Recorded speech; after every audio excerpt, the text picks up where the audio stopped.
So the Simbook.com is an international collaboration of simulation experts and educators from around the world who share a common vision of creating the highest quality, most easily accessible, peer-reviewed simulation scenario resource on the planet. Well, all right, team, here we are at the Simbook.com. And again, the Simbook.com is an international collaboration of simulation experts and educators from around the world who share in a common vision of creating the highest quality, most easily accessible, peer-reviewed simulation scenario resource on the planet. And if you've been here before, welcome back. And if this is your first time, welcome. Try it yourself.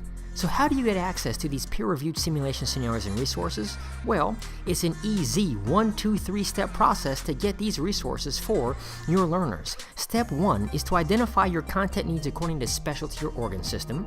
Step 2 is choose the sim scenario that fits your curricular goals and objectives. And last but not least, Step 3, download to begin teaching today. And again, the Simbook.com is an international collaboration of simulation experts and educators from around the world who share in the common vision of creating the highest quality, most easily accessible, peer-reviewed simulation scenario resource on the planet. So if you want to get to know our team, let's meet.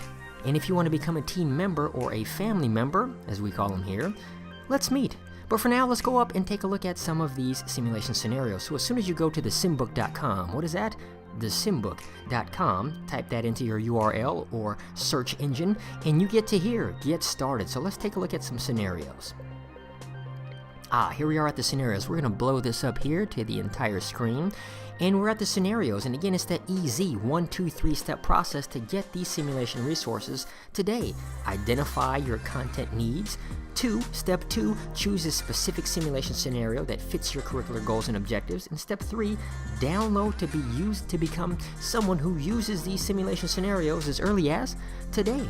So let's say, for instance, you're in a cardiology block and you want to teach your learners third-degree heart block with cardiac pacing. Well, you've identified your curricular goals and objectives and your needs, and now let's go find the scenario so that we can download it today. And at the Simbook.com, just about any specialty or any organ system that you want to evaluate your learners in or teach them, you can find it right here, from tox, EMS, wilderness, renal, endocrine, trauma, OB-GYN, neuro, abdominal, GI, pulmonology, but whoop, here we go, cardiology. So we've identified our course needs and we want to go with cardiology. So let's view the scenarios. Here we are at the cardiology scenarios, and what were we looking for? Whoa, there it is right there, complete heart block with pacing. So as an educator, there's a clear and concise topic that you can see that may fit your goals. But on top of that, you get the curricular objectives. So by the end of this scenario, the learner will be able to. So you can read and peruse the objectives, and if these objectives fit with your curriculum goals and objectives, you can, Step 3, download the scenario. So how do we do that? There's 2 components.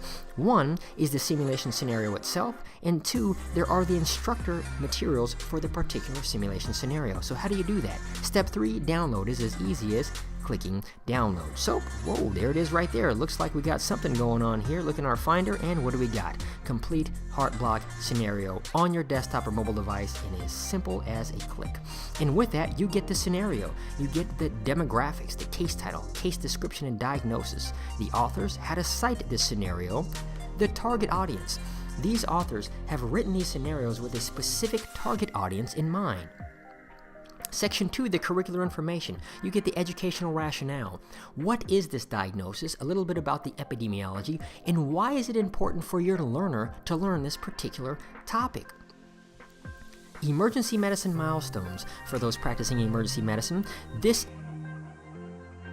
particularly pertains to evaluating your learners with regards to these milestones. But these sim scenarios go above and beyond just emergency medicine. Any specialty that treats live patients could use any of these scenarios. Learner objectives, guided study questions, associated references. Section 3, scenario preparation. This helps out with the sim technician or the sim specialist. The environment, the simulation room setup, the mannequin setup. What equipment will they need to effectively deliver this sim scenario?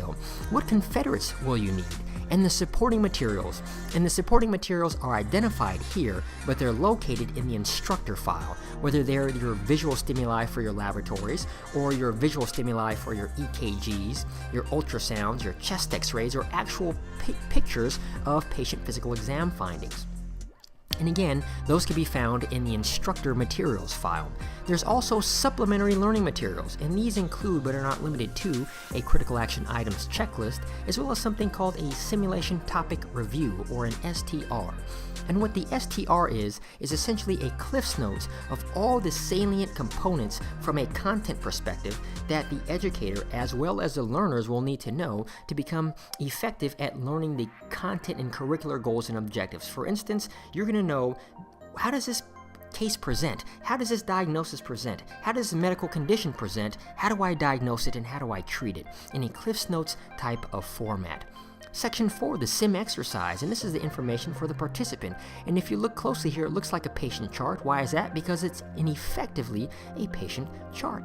You also get the physical exam, and you'll notice here with regards to the physical exam findings for the operator that the pertinent or salient components of the physical exam are highlighted so that when you're running a simulation scenario live, your eyes can hone in on the pertinent parts of the physical exam. Information for the facilitator and simulation operator only, so you get information on the background and briefing information, the initial presentation and how the scenario unfolds, what different nodal points are going to be needed to be understood by the team before engaging in this simulation scenario. Critical action items. There's also a critical action items checklist in the instructor materials, because if you have several scenarios going at the same time, you may want to hand your different proctors these critical action item checklist if they're evaluating your learners real time.